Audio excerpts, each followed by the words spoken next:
Hi, welcome to this session. My name is Nancy Nelson. I'm an assistant professor in special education at Boston University, and today I'm going to be talking with you about strategies for differentiating mathematics instruction for diverse learners in grades K through 3, with a focus on educational technology as a tool for effective differentiation. Today in the presentation, I'll talk to you about the importance of early intervention and prevention in MTSS, or multi-tiered systems of support. We'll talk about evidence-based intervention practices in mathematics in the early grades and the rationale for using technology to differentiate instruction. And then I will instantiate an example of what this might look like with an intervention that we've developed called Numbershire by sharing some of our research and outcomes that we've attained. The research that I will describe here has been funded by numerous IES and OSEP grant awards that are all enumerated here. As you know, I am not presenting any views of IES or the U.S. Department of Education. The opinions that I'm sharing are my own. So what is the rationale for focusing on prevention in kindergarten through third grade, or thinking about these multi-tiered systems of support? First, we know that math trajectories are established early in a student's academic career. They're stable across time.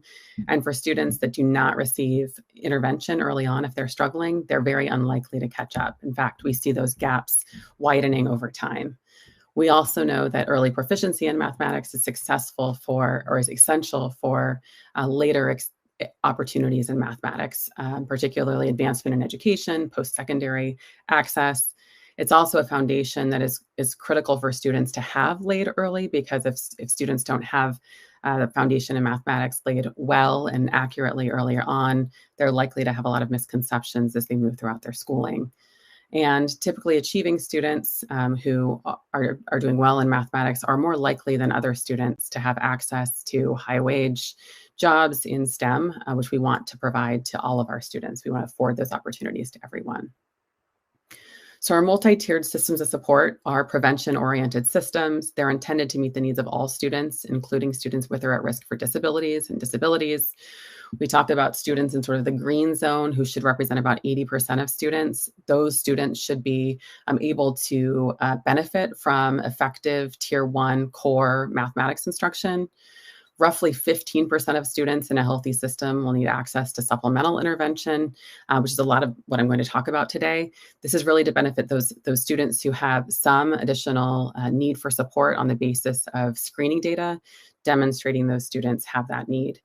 And then fewer students, probably about 5% of students in a healthy system, will need intensive intervention in Tier 3 or beyond, really focused on shoring up their math skills so that they can provide, so they can have access and benefit from Tier 1 and Tier 2 support. We want these supports to be provided flexibly, so students should be able to move between and across these supports as needed based on data. And special education supports can be provided in conjunction with any one of these tiers. The research on MTSS, which is informed by a practice guide that came out about 15 years ago, describes the importance of screening and monitoring progress for students in mathematics, focusing on whole numbers in grades kindergarten through 5th grade, and then transitioning to a focus on rational numbers in grades 4 through 8 to support students' abstract reasoning and ability to grapple with algebra and advanced mathematics.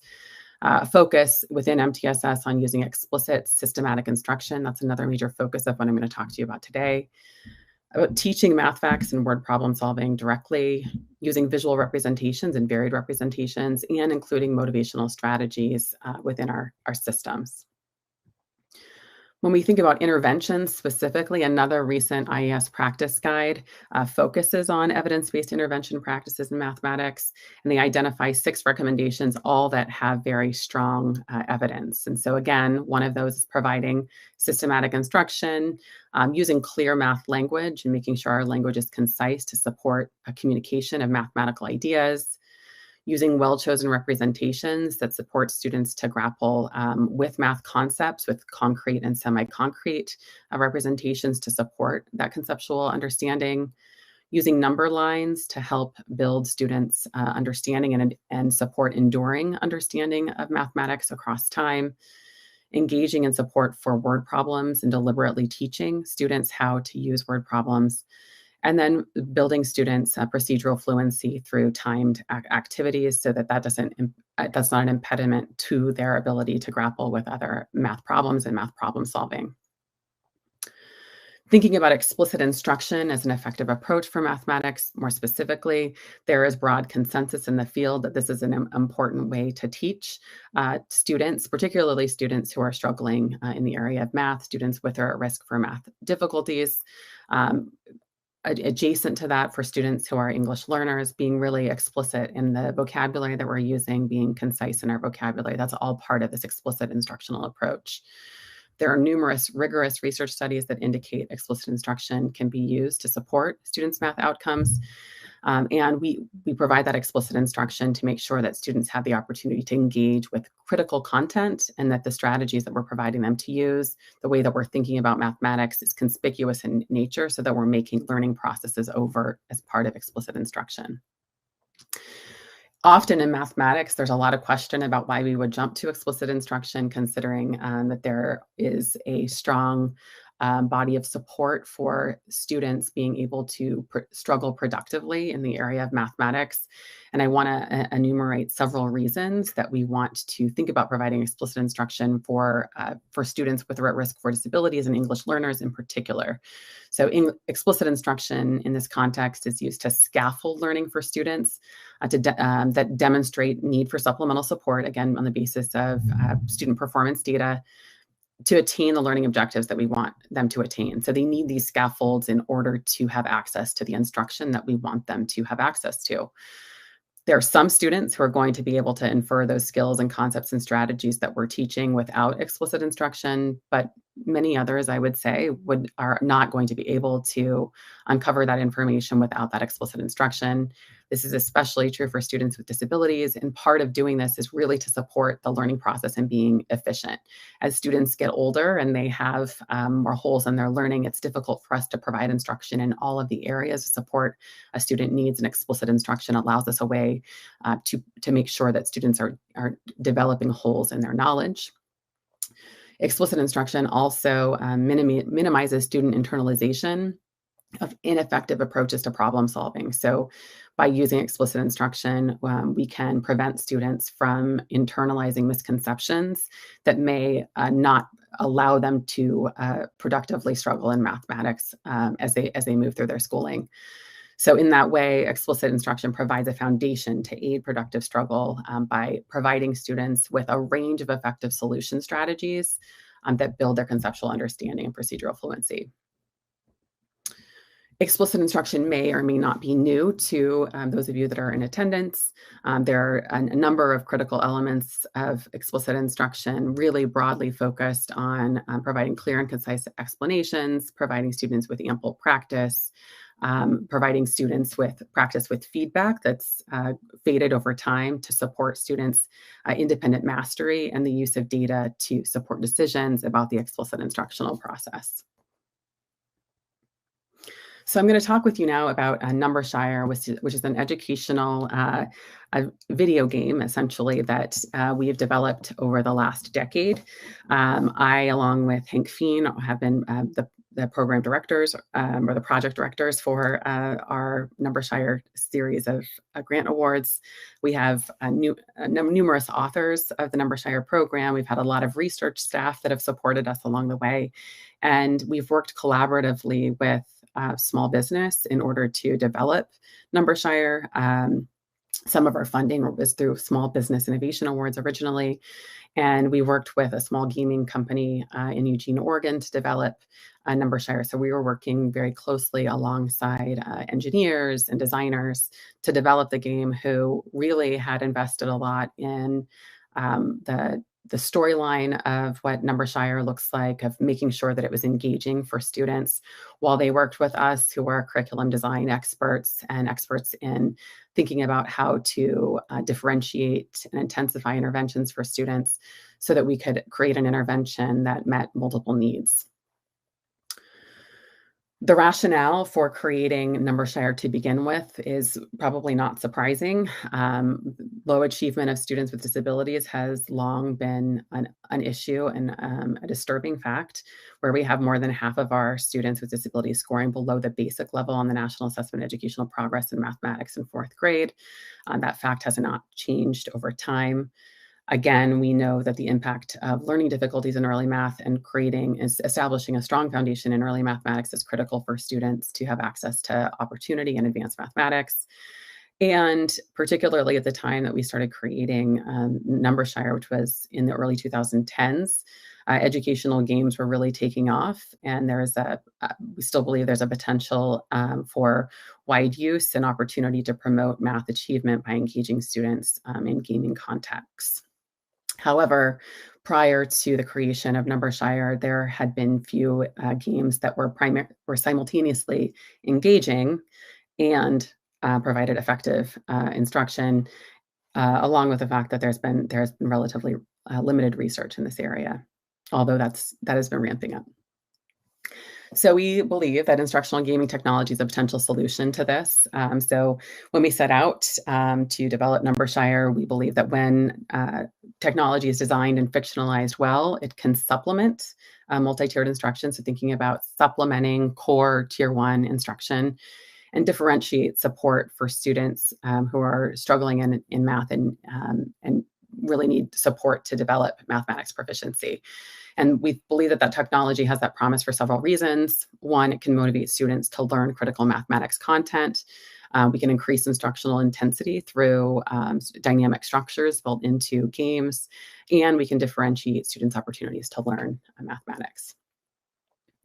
I'm going to tell you about one particular study that we've conducted with Numbershire, which is an efficacy trial of the first grade level of Numbershire, but there is prior research on Numbershire as well. So IES funded several pilot studies in kindergarten and first grade that demonstrated feasibility and promise for first grade students and for their teachers to be able to use the game and the technology effectively within their classroom context. We've also received OSEP funding through the Stepping Up Technology Implementation Grant to support structures that allow teachers to better integrate Numbershire and game content with regular classroom instruction. So my objective here is to describe how we rigorously tested the efficacy of Numbershire to improve math achievement for students in first grade with or at risk for mathematics learning disabilities. So the research question that I'm going to target and answer is, what was the overall impact of the Numbershire 1 intervention as compared to business as usual comparison support on post-test and second grade follow-up math outcomes? Before I answer that question, tell you about our study, I want to give you a little bit more of a description of Numbershire itself. As I mentioned, it's an educational math video game. The storyline is set in a Renaissance-themed village with a variety of characters who the avatar or the student interacts with on their journey. An important part of the way that we constructed Numbershire over years in the making was that we really wanted to make sure that we were linking narrative goals. So what this student or avatar will encounter in the storyline as it moves through the game with math content. So they weren't two separate things that students were having to do. It was integrated in the way that it was delivered. So for example, in one of the units, a student avatar will meet with the elder who is retiring and is stepping down from the leadership of the village and wants to hand that over to the student avatar. They have to learn all of the skills of the villagers. They meet with one of the villagers who's trying to build a stage for a play that will happen at the end of the unit, the 4-session unit. They spend the week bundling sticks using the base 10 system to support the building of the stage for the play. And so that's an example of how the storyline and math content have been integrally linked in the Numbershire game. There are also visual rewards that are part of the game to support reinforcement structures for students as they make progress throughout the game. So as students are progressing, they can customize their house and get new outfits for their avatar as they move through the game. Our theory of change for this research involved the three sort of essential intervention components of Numbershire, including the use of evidence-based explicit instruction and technology design and delivery, critical early math content focused on whole number concepts, because again, we're talking about first grade where we know in the early grades that whole number content is essential, and using this highly engaging game platform. We believed that there were some underlying process variables. I'm not going to describe all of the relationships between these different components in our theory of change for the reason of time, but we believe that active engagement in practice opportunities within the context of the game would be an important underlying process that would influence outcomes. Also, we had some hypotheses around students' behavioral self-regulation skills and student self-beliefs around self-efficacy in mathematics that were a part of our theory of change. I'm not talking about those variables today, so I will gloss over those. And then our primary educational outcomes, proximal outcomes, were conceptual understanding of whole numbers and procedural fluency with whole numbers. And we believe that those would be interrelated and also related to math achievement. The instructional features of Numbershire focused, again, on those whole number concepts in the early grades. And so in first grade, we were really thinking about operations and algebraic thinking and number and operations in base 10. But given that this was an intervention for students who are struggling in mathematics, we wanted to make sure that we were backtracking a little bit into kindergarten content to ensure that that was shored up for students. So we did focus on counting and cardinality standards in kindergarten, as well as some of the kindergarten standards for operation and algebraic thinking and number and operations in base 10 from the Common Core standards, state standards for mathematics. We use an explicit instructional approach to introduce content and review ideas. And then we use visual models like the number line as recommended by the IES practice guides in this area to build a robust conceptual understanding of whole number concepts for students as they navigate through the game. The explicit instructional approach also involved an elder who is the expert demonstrating new content, or some of the characters demonstrating new content embedded within the narrative arc. We provided those guided and independent practice opportunities within each activity so that students were having the opportunity to review and practice content, but also practice new content with feedback, immediate feedback from the elder or from another character in the game to support students' ability to move forward toward mastery of content. Because we wanted to make sure, again, that students were not practicing problems incorrectly. We wanted to support their practice with correct responses to reinforce their understanding of mathematics to support their productive struggle in math. Across the entire Numbershire Level 1 sequence, there's 48 games that are 12 to 15 minutes each. Those are typically delivered 4 days per week for 12 weeks. Each week features a set of narrative goals that require students to engage in math content, like the play example I described. And every day's session, the 12 to 15-minute session, is focused with a warm-up that's about 2 minutes that involves practice with a previously mastered objective, a teaching event that's 5 to 7 minutes that includes a model and demonstration, a guided practice with academic feedback, and independent practice that's focused on a new objective, so something that they have not learned yet. And then assessment event that's 3 to 5 minutes that's intended to be frequent practice on something that, in independent practice, on something that they have been introduced to recently that they are working toward mastery on. And then a wrap-up that's very similar to the warm-up for 2 minutes that's additional practice with a previously mastered objective. The technology features embedded in the game include a web-based teacher dashboard. So we provide data reports to teachers about how students are progressing that allow them access to different game features that they can toggle on and off for particular students. The data reports are also useful for students or for teachers in thinking about students' progress toward the Common Core state standards in mathematics, and that the progress that we report on is mapped to those standards specifically. There's also a differentiated learning pathway within the game that guides students to specific activities on the basis of their progress in the game. So they might get a review activity if they struggled with a particular activity, or an enrichment activity or additional practice with something they're currently working on if they have been successful with an activity. We designed Numbershire so that it was widely accessible. We wanted it to be able to run on multiple platforms. So there's an iOS build and a WebGL build to allow for cross-platform play so students can actually move from one to the other seamlessly or stay within one, but move across devices with account management to support cross-platform play. We enhanced some game features through our Numbershire integrated tutor system, which was our OSEP Stepping Up Technology grant. So we added a progress bar to support students in seeing how accurate they are, and so to reinforce their efforts. So they sort of level up, so to speak, as they are successful in answering math problems through that progress bar. They also get some visual reinforcement related to their character. So as they move across that progress board toward rainbow, they have sort of rainbow sparkles versus gold sparkles versus silver sparkles, depending on how accurate they have been to support their reinforcement related to accuracy specifically. We also have a skip or repeat function that is controlled by the teacher. As I mentioned, this is something that's controlled in the data dashboard that allows a teacher to say, I really, even though we have this differentiated learning pathway within the game, I really want this student to go back and do this activity. Or maybe for this other student, they really don't need this particular activity, so I'm going to skip this activity for them. So there's sort of the standard version of Numbershire that includes the differentiated learning pathway, but there's also options for teachers to modify or sort of adapt the instruction students are receiving through the teacher dashboard.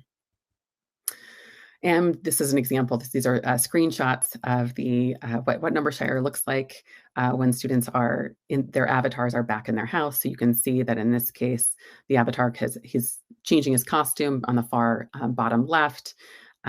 His house is shown up top with all of his sort of rewards that he's picked out. Some of the rewards that they have picked out are unlocked in that middle bottom screen. And they're constantly thinking about how they can beautify their space and their pets' space as well. So transitioning now to talk to you about some of the study results. As study background, we've showcased Numbershire from the very beginning in the U.S. Department of Education's Game Expos. So if you want to come see it live this fall, maybe it will be prior to the session, but we will be showcased again this year at the U.S. Department of Education Expo. Our study itself involves 3 cohorts of first grade students that participated in this 4-year efficacy trial funded by IAS. It was funded in 2016. We blocked on classrooms and randomly assigned students so that we could control for factors associated with classroom instruction. So students within classrooms were randomly assigned to either the Numbershire treatment or a business as usual control condition. Our participants in the study were 13 elementary schools in Clark County School District in Nevada, which is the Las Vegas and surrounding area. Those schools participated from 2016 to 2019. We were fortunate to conclude the majority of our study work prior to the pandemic. We had 152 first grade classrooms that were taught by 104 teachers. So some teachers were teaching multiple classrooms that are included in our sample. 2,835 first grade students were screened, and 1,708 students met eligibility requirements were essentially that they were at the 40th percentile, scoring at the 40th percentile or below on the EASY CBM assessment.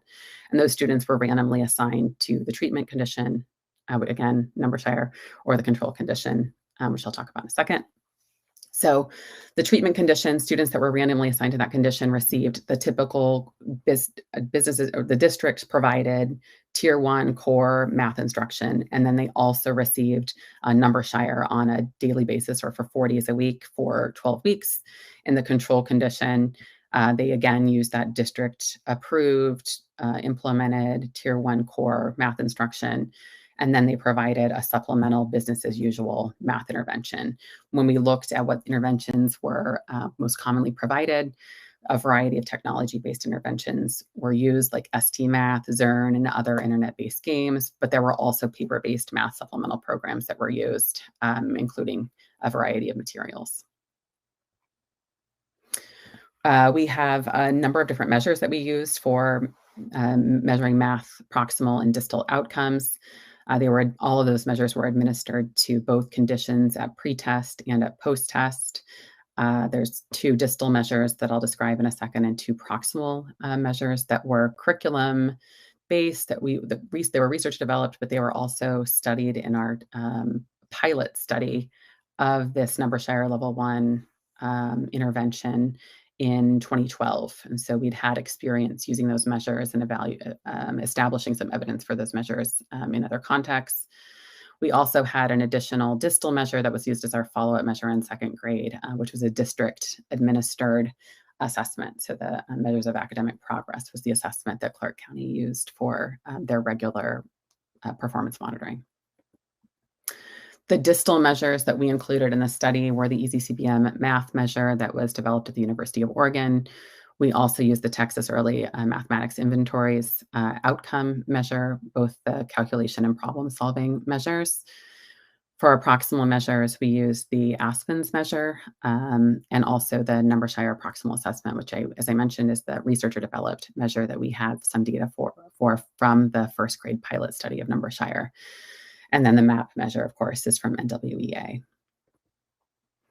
Our statistical analysis for our impact study was a time by condition model for all of our measures that were collected at pre and post test. We used an ANCOVA for TMEO scores because those were available at post test only. And we report Hedges G effect sizes with 95% confidence intervals. So looking at their efficacy results across measures, we have significant, close to substantial positive effect sizes for our individual proximal and group proximal assessments. Those are those that are marked with an asterisk. The findings were negligible for the other measures, including Aspens, EasyCBM, the MAP math measure, and the MAP math follow-up. When we look at the TMEO measures, we did find some reasonable effect sizes, small still, but significant effect sizes for TMEO computation. The effect size for TMEO problem solving was not significant, but is a bit larger. So this gives us some indication that Numbershire can be used in a supplemental context to support and reinforce students' learning related to critical math content in early math concepts and whole number concepts more specifically, thinking about the load that teachers have and all of the things that they're doing. Numbershire provides an opportunity for teachers to be able to differentiate instruction with relatively low effort on their part. Some other things that we've learned from this study is that the teachers need to be able to integrate technology programs like Numbershire with instruction. It's not sufficient for them to just send students to a device and not have an idea of what students are doing, which is in large part why we competed for and were awarded the Stepping Up Technology Fund, so that we could build some structures like the data report functions that allow teachers to see what students are doing. We also have some other resources that they can print out, like progress cards, so that they can support some communication within the context of real classroom time, where students essentially come to the teacher when they've completed their lessons. They get a stamp from the teacher, and that allows students to sort of then know that they can move on to the next activity or whatever is happening during the classroom at that time. There are also additional practice sheets that we've developed and other tools to try and link, again, that content between classroom instruction and what's happening in the game. The cost benefit of Numbershire, I think, has the potential to be large. There was not a requirement at the time that we received funding to conduct a cost benefit analysis, and so we did not do that. But now, particularly post-pandemic, where a lot of classrooms have access to technology and one-to-one devices, initiatives, students have access to these tools that would be potentially a very easy way, without any or much additional cost, to provide students with an opportunity to engage in explicit, differentiated early math instruction focused on whole number math concepts, to supplement what is happening in core instruction, particularly for students who are demonstrating need for supplemental support on the basis of early screening data. And another sort of learning in retrospect, thinking about how Numbershare can be useful in this post-pandemic context or in this high dosage tutoring context that we're currently in, is really thinking about how it might be accessed and harnessed during out of school instruction, whether it's at home or in after school programs or elsewhere in high dosage tutoring way, to support a leg up and just a boost and sort of trying to, again, think about closing that gap for students with or at risk for disabilities and other diverse learners who may be struggling in mathematics. So I want to thank you for listening and open it up for any questions. If you have any questions or if you want to get access to Numbershire, there are 3 email addresses there. One is our primary Numbershire email address at University of Oregon. The NS one, it's at uoregon.edu email address. Sam Chu is currently faculty at University of Minnesota. His UOregon email address, I think, still works for this as well. And he's been integrally involved in our more recent Numbershire work. And then you can also email me at Boston University, njnelson@bu.edu. Thanks very much. I'll go ahead and throw some thoughts out. I recognize too that people may be viewing this session asynchronously. So as I watch my session, several months after I recorded it, there are some things I think if I were thinking about my role as an educator, things that I would wonder about. So one of those things is how Numbershire is similar or different compared to other instructional programs or other intervention programs that are frequently used in schools. And it may be obvious, but I think I've had a lot of time to think about how technology works specifically within the context of multi-tiered systems support or in this sort of instruction intervention paradigm. And I think one thing that is both a strength, but also a potential weakness of Numbershire is that everything in the game is fully programmed sort of in advance, right? So we were very thoughtful and deliberate in our design to make sure that we were attending to critical content, that we were using appropriate representations, that we were aligning what we were developing with the evidence for instructional design and delivery, for meeting the needs of students with or at risk for disabilities. However, we developed the intervention, almost a decade ago to begin with. So it's although there's maybe some things that have evolved, I do think that the content itself and the depiction of characters and the way we developed it is pretty enduring. So it does have some utility in that way for teachers and schools. But unlike traditional programs where teachers are using a lesson plan, creating a lesson plan, or using lesson materials from a paper-based program, there's less opportunity to adapt that on the fly, right? In the Numbershire, it's already pre-baked. Another thing that I would be wondering about if I were thinking about Numbershire in this context and this presentation would be how I take something like Numbershire and I actually use it in the classroom, given the need to support teachers to integrate technology with their classroom instruction and not let it be just sort of a standalone thing that is that students are being given. And so Numbershire truly is designed as a supplemental program. It's not going to teach all of the standards and skills that students need to know to become proficient doers of mathematics, but it is something that focuses again on those critical skills, the sort of high leverage content areas to be able to provide students potentially with better access to core instruction. So structuring my core math instructional time in early elementary school, where I dedicate some time for students to go back to either computers at the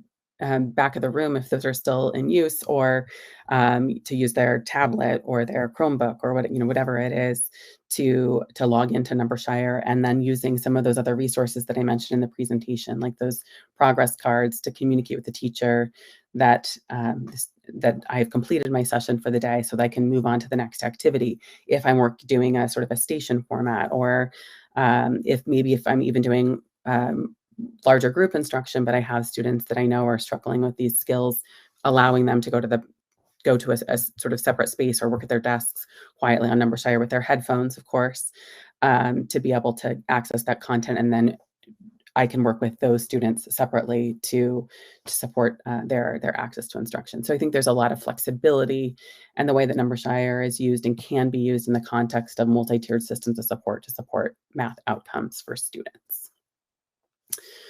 Another thing I think I want to hit on right now is this notion of what it means to use an effective program and why it's important to use an effective program. So if I'm a teacher in a school, or I am a district administrator or school administrator trying to figure out what programs to put in place for students, there are some resources available that allow us to be able to do that a little bit more efficiently.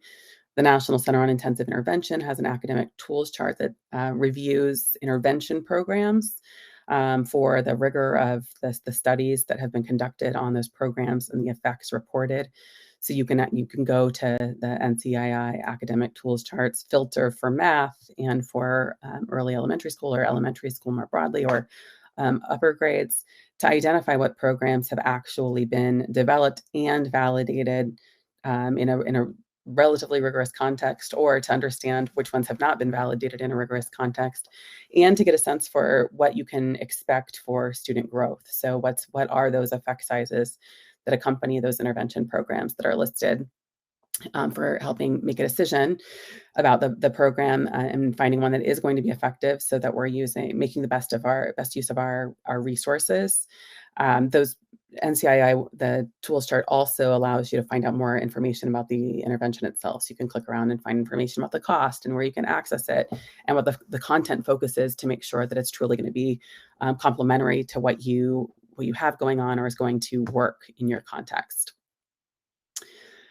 And then one other thing that I wanted to just throw out there, that I think is the broader focus of this presentation, and for thinking about differentiating math instruction for diverse learners in the early grades, is sort of going back to this idea of how explicit instruction supports the needs of students with or at risk for disabilities, those students that are not on track to meet grade level expectations. And again, explicit instruction really serves as a scaffold. It's really a tool for supporting students to be able to access the content that we want them to be able to master, for making sure that they're not developing misconceptions, for making sure that they can struggle productively in mathematics and engage in discourse that will build their procedural fluency and conceptual understanding, and their math proficiency more broadly. So as a general education classroom teacher, it may not be the place that you start with all of your students, although I would suggest strongly that